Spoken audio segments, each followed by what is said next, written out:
সবটা জেনেও এখন চুপ থাকি।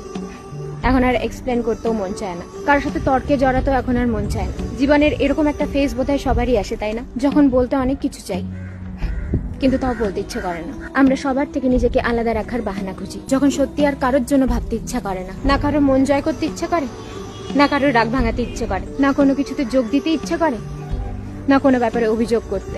কারোর সাথে কথা বলতে ইচ্ছে করে না, না কারোর মেসেজের রিপ্লাই দিতে ইচ্ছে করে। সবার কথা মতন চলতে চলতে, সবাইকে বুঝতে বুঝতে আজকে আমি বড় ক্লান্ত। মনে হয় এই প্রচন্ড ভিড়েও বোধহয় আমি খুব একা। মাঝে মাঝে মনে হয় যে এই স্বার্থপর দুনিয়া থেকে যত দূরে থাকা যায় তত ভালো। তাই মনে হয় এখন কেউ সাথে থাকলেও ভালো, না থাকলেও ভালো, কথা বললেও ভালো, না বললেও ভালো।